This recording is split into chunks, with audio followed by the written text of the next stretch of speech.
बिस्मिल्लाहिर्रहमानिर्रहीम। अस्सलाम वालेकुम guys, welcome back to my YouTube channel. तो आज मैं आपके साथ शेयर कर रही हूँ सत्तू की पूड़ी और बैगन का भरता, जो कि इतनी टेस्टी और इतने लाजवाब बन के तैयार होते हैं ना कि अगर आपने इसे एक दफ़ा इस तरीके से बना लिया ना तो आप हर दफ़ा इसी तरीके से इस रेसिपी को फॉलो करेंगे।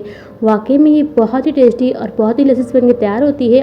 आप बिहार की इस फेमस डिश को ज़रूर ट्राई करें, ये वाकई में बहुत ही टेस्टी और बहुत ही लजीज बन के तैयार होती है। तो अगर आपको मेरी रेसिपी अच्छी लगे तो प्लीज़ वीडियो को लाइक करें, चैनल पे पहले बनाए हैं तो मेरे चैनल को सब्सक्राइब करें और हाँ, बेल आइकन पर ज़रूर क्लिक करें, जिससे मेरी जो भी लेटेस्ट रेसिपी रहेगी आप तक सबसे पहले पहुँचेगी। तो चलिए इस आसान सी और टेस्टी सी रेसिपी को हम स्टार्ट करते हैं। तो सबसे पहले यहाँ मैंने 2 मीडियम साइज़ की प्याज ली थी, जिसको आपको कुछ इस तरीके से बारीक चॉप कर लेना है। और इसी के साथ मैंने यहाँ 10 से 15 हरी मिर्च को कुछ इस तरीके से बारीक चॉप कर लिया है। अगर आपके पास चॉपर है तो आप चॉप कर लें या मिक्सी के जार में कुछ इस तरीके से दरदरा पीस लें। और इसी के साथ 20 से 25 लहसुन की कलियाँ ली थी, जिसको आपको कुछ इस तरीके से बारीक कट कर लेना है। और मैंने 1 इंच अदरक का टुकड़े का भी यूज़ किया है, जिसको आपको कुछ इस तरीके से बारीक कट कर लेना है। और इसी के साथ यहाँ मैं यूज़ कर रही हूँ नींबू का। तो सबसे पहले इसे रखते हैं साइड में और आगे की तैयारी कर लेते हैं। तो सबसे पहले बैगन का भरता बना के तैयार कर लेते हैं। तो बैगन का भरता बनाने के लिए सबसे पहले मैंने यहाँ यूज़ किया बैगन का। तो मैंने बैगन तकरीबन हाफ केजी लिया था और बैगन को एकदम अच्छी तरीके से आपको कट कर लेना है, कम से कम 5 से 6 जगह से। और आपको इसके अंदर चेक कर लेना है कि कहीं कीड़ा वगैरह तो नहीं।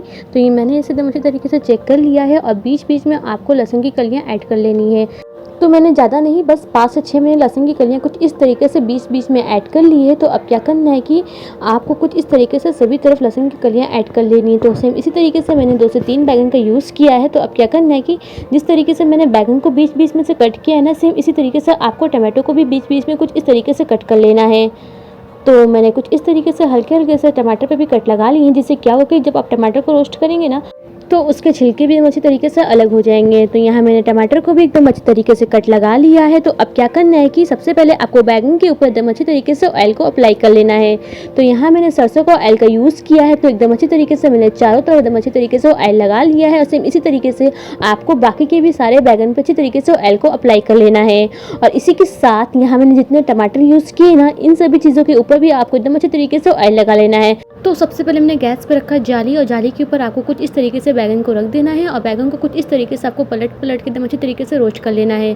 तो गैस की फ्लेम को मैंने रखा है लो, और मैंने कुछ इस तरीके से बैगन को रोस्ट कर लिया है। और इसी के साथ मैंने 2 से 3 मिनट के बाद गैस की फ्लेम को हाई फ्लेम पे करने के बाद कुछ इस तरीके से 3 से 4 मिनट के लिए आपको बैगन को रोस्ट कर लेना है, जिससे क्या होगा कि बैगन एकदम अच्छे तरीके से रोस्ट भी हो जाएंगे और अंदर से एकदम अच्छे तरीके से गल जाएंगे। तो सेम प्रोसेस रहेगा, आपको सेम इस तरीके से बैगन को और टमाटर को भी रोस्ट कर लेना है। तो यहाँ मैंने सभी टमाटर को अच्छी तरीके से इसके ऊपर ऐड करने के बाद कम से कम 3 से 4 मिनट के लिए मीडियम फ्लेम पे कुछ इस तरीके से सभी टमाटर को अच्छी तरीके से रोस्ट कर लिया है। और इसे भी निकाल लेते हैं एक बर्तन में। और इसके छिलके भी अलग होना स्टार्ट हो चुके हैं और टमाटर भी माशाल्लाह बहुत ही अच्छी तरीके से गल चुके हैं। तो यहाँ मैंने बैगन टमाटर को एकदम अच्छे तरीके से निकाल लिया है और सभी चीज़ों को मैंने एकदम अच्छी तरीके से रोस्ट कर लिया है। तो ये जब एकदम अच्छे तरीके से ठंडे हो जाए ना, तब आपको इसके सारे छिलके को अलग कर लेना है। तो माशाल्लाह ये बहुत ही अच्छी तरीके से ठंडे हो चुके हैं। तो सबसे पहले मैंने टमाटर के सारे छिलके को अलग कर लिए हैं। तो जैसे मैं यहाँ सभी चीज़ों के छिलके को अलग कर रही हूँ ना, सेम इसी तरीके से आपको सभी इसके छिलके को अलग कर लेना है। तो सेम इसी तरीके से मैंने टमाटर के और बैगन के भी सभी छिलके को अलग कर लिए हैं।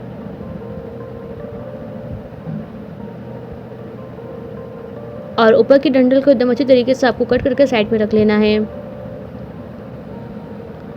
और अब क्या करना है कि सबसे पहले मैंने यहाँ लिया एक बड़े साइज़ का बर्तन, और सबसे पहले आपको इसके अंदर ऐड करना है बैगन, और इसे एकदम अच्छे तरीके से हाथों से मैश कर लेना है। तो माशाल्लाह बैगन बहुत ही अच्छी तरीके से गल चुके हैं और मैंने हाथों की मदद से एकदम अच्छे तरीके से बैगन को मैश कर लिया है। और सेम इसी तरीके से आपको टमाटर को भी एकदम अच्छे तरीके से मैश कर लेना है। तो मैंने एकदम अच्छी तरीके से सभी चीज़ों को एकदम अच्छे तरीके से मैश कर लिया है। आप एक दफ़ा इस रेसिपी को ज़रूर ट्राई करें, आपको ये रेसिपी बहुत पसंद आने वाली है। तो जो मैंने आपको शुरू में लहसुन की कलियाँ, हरी मिर्च और अदरक दिखाए थे ना, वो सभी चीज़ों को आपको इसके अंदर हाफ हाफ ऐड करना है और हाफ बचा के रख लेना, जो मैं बाद में यूज़ करूँगी। और इसी के साथ मैंने इसके अंदर ऐड किया टेस्ट के अकॉर्डिंग नमक, हाफ़ टी स्पून काला नमक और हाफ़ नींबू का यूज़ किया है। और इसी के साथ इसी समय आपको इसके अंदर ऐड करना है 1 टेबल स्पून चाट मसाला।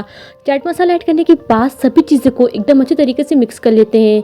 तो यहाँ मैंने हाथों की मदद से सभी चीज़ों को एकदम अच्छे तरीके से मिक्स कर लिया है और माशाल्लाह ये बैंगन का भरता बहुत ही टेस्टी और बहुत ही लज़ीज़ बन के तैयार हो चुका है। तो बैंगन का भरता बनाना बहुत ही ज़्यादा आसान है। आप एक दफ़ा इस रेसिपी को ज़रूर ट्राई करें, आपको ये रेसिपी बहुत पसंद आने वाली है। तो इसे रखते हैं साइड में और पूड़ियाँ की तैयारी कर लेते हैं। तो पूड़ियाँ बनाने के लिए सबसे पहले मैंने ये यूज़ किया है 250 ग्राम चने का सत्तू। तो सत्तू को आपको एकदम अच्छे तरीके से चाल लेना है और इसी के साथ सबसे पहले इसके अंदर आपको ऐड करना है। तो सबसे पहले इसके अंदर आपको ऐड करना है अदरक, लहसुन और प्याज और हरी मिर्च। जो मैंने आपको शुरू में दिखाया था ना, उसमें से मैंने हाफ़ बचा के रख लिए थे, वो आपको इसके अंदर ऐड करना है। और प्याज ऐड करने के बाद इसी समय आपको इसके अंदर ऐड करना है हाफ़ नींबू।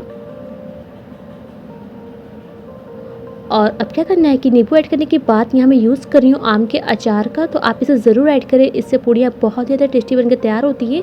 तो गुठली को मैंने अलग कर लिया है और इसे एकदम अच्छे तरीके से इसके अंदर ऐड कर लिया है। और इसे ऐड करने के बाद इसके अंदर मैं यूज़ कर रही हूँ 25 ग्राम सरसों का ऑयल। और इसे ऐड करने के बाद इसमें ऐड करना है टेस्ट के अकॉर्डिंग नमक, 1 table spoon chaat masala, half tea spoon काला नमक और यहाँ मैं यूज़ कर रही हूँ अजवाइन का, जो कि मैंने हाफ़ टी स्पून लिया है। इस तरह अच्छे तरीके से आपको क्रश करके इसके अंदर ऐड करना है। हाफ़ टी स्पून मैंने यूज़ किया है कलौंजी का। और इन सभी चीज़ों को ऐड करने के बाद सभी चीज़ों को एकदम अच्छे तरीके से मिक्स कर लेते हैं। तो यहाँ मैंने सभी चीज़ों को एकदम अच्छे तरीके से मिक्स कर लिया है और ये बहुत ही टेस्टी सा स्टफिंग बन के तैयार हो चुका है। तो आप जब भी पूड़ियाँ वगैरह बनाएं तो उसके अंदर अजवाइन ज़रूर यूज़ करें, उससे खुशबू बहुत ज़्यादा अच्छी आती है। तो मैंने स्टफिंग को एकदम अच्छे तरीके से मिक्स कर लिया है। और जब भी स्टफिंग आप बनाएं तो उसमें आप पानी बिल्कुल भी ऐड ना करें, इसमें सिर्फ ऑयल का ही यूज़ होता है। तो इसे रखते हैं साइड में। और यहाँ मैंने एक बड़े साइज़ का बर्तन लिया है, इसके अंदर मैंने ऐड किया है आटा। तो यहाँ मैंने हाफ़ केजी आटे का यूज़ किया है। और आटा ऐड करने के बाद सबसे पहले इसके अंदर मैंने ऐड किया है टेस्ट के अकॉर्डिंग नमक। और नमक ऐड करने के बाद सभी चीज़ों को मैंने एकदम अच्छे तरीके से मिक्स कर लिया है। और अब क्या करना है कि इसमें थोड़ा थोड़ा पानी ऐड करने के बाद आपको एकदम सॉफ्ट डो बना के तैयार कर लेना है। तो यहाँ मैंने एकदम सॉफ्ट डो बना के तैयार कर लिया है और डो को तकरीबन 10 से 15 मिनट के लिए साइड में रख दीजिए, जिससे क्या होगा कि डो एकदम अच्छे तरीके से सेट हो जाएगा। तो यहाँ डो बहुत ही अच्छे तरीके से सेट हो चुका है। तो अब क्या करना है कि आपको एक एक लोइयाँ लेनी है और कुछ इस तरीके से पूड़ियाँ बना के तैयार कर लेनी है। जिस तरीके से मैं आपको एक बना के दिखा रही हूँ ना, सेम इसी तरीके से आपको बाकी की भी सारी पूड़ी बना के तैयार कर लेनी है। जिस तरीके से नॉर्मली रोटी बनाते हैं ना, सेम उसी तरीके से पहले आपको इसकी प्रोसेस रखना है और बीच में आपको कुछ इस तरीके से इसकी स्टफिंग ऐड करनी है। तो यहाँ मैंने तकरीबन 2 टेबल स्पून स्टफिंग लिया है और कुछ इस तरीके से आपको ऊपर से इसको सील कर लेना है, जिस तरीके से मैं इसे बना के तैयार कर रही हूँ। सेम इसी प्रोसेस पे आप ध्यान दें और सेम इसी तरीके से अगर आप पूड़ी बना के तैयार करेंगे तो आपकी पूड़ियाँ बिल्कुल भी नहीं फटेंगी। बस आपको सेम इसी तरीके से पूड़ियाँ बना के तैयार करनी है। जिस तरीके से मैंने एक लोई बना के तैयार की है ना, सेम इसी तरीके से आपको बाकी की भी सारी लोइयाँ बना के तैयार कर लेनी है। तो चलिए एक पूड़ी आपको बेल के भी दिखा देते हैं। तो पहले मैंने थोड़े से उसके ऊपर लगाए सूखे हुए आटे और सेम इसी तरीके से आपको बाकी की भी सभी पूड़ी बना के तैयार कर लेनी है। तो हल्के हाथों से बेलते हुए मैंने कुछ इस तरीके से नॉर्मली जिस साइज़ की पूड़ी रहती है ना, सेम उसी तरीके से आपको पूड़ियाँ बना के तैयार कर लेनी है। तो चलिए जब हम सेक लेते हैं, तो गैस पे मैंने रखा है एक तवा और जब तवा एकदम अच्छे तरीके से गर्म हो जाए ना, तब आपको गैस की फ्लेम को मीडियम फ्लेम पे कर देना है। तो अब क्या करना है कि एक साइड से कम 2 से 3 मिनट के लिए आपको पूड़ी को सेक लेना है, जिससे पूड़ी एकदम अच्छे तरीके से पक जाए। तब आपको इसको पलटते हुए घी से या फिर ऑयल से आप इसे एकदम अच्छे तरीके से आप इसे कुक कर लें, जिससे पूड़ी ऊपर से एकदम क्रिस्पी और अंदर से एकदम सॉफ्ट बन के तैयार होंगे। तो यहाँ मैंने कुछ इस तरीके से ऑयल से पूड़ी को एकदम अच्छे तरीके से क्रंच होने तक इसे कुक कर लिया है। अब क्या करना है कि इसको पलटते हुए आपको कुछ इस तरीके से इसको निकाल लेना है और सेम इसी तरीके से आपको सभी बाकी की भी पूड़ी बना के तैयार कर लेना है। तो चलिए इसे हम सर्व कर लेते हैं। तो लीजिए तैयार है सत्तू की पूड़ी बैगन का भरता, जो कि इतनी टेस्टी और इतनी लजीज बनकर तैयार हुए ना कि अगर आपने इसे एक दफ़ा इस तरीके से बना लिया ना, तो आप हर दफ़ा इसी तरीके से इसे बनाना चाहेंगे। वाकई में ये बहुत ही टेस्टी और बहुत ही लजीज बनकर तैयार होता है। आप एक दफ़ा इस रेसिपी को ज़रूर ट्राई करें। तो अगर आपको मेरी रेसिपी अच्छी लगे तो प्लीज़ वीडियो को लाइक करें, चैनल पर पहली बार आए तो मेरे चैनल को सब्सक्राइब करें और हाँ बेल आइकन पर ज़रूर क्लिक करें, जिससे मेरी जो भी लेटेस्ट रेसिपी रहेगी आप तक सबसे पहले पहुँचेगी।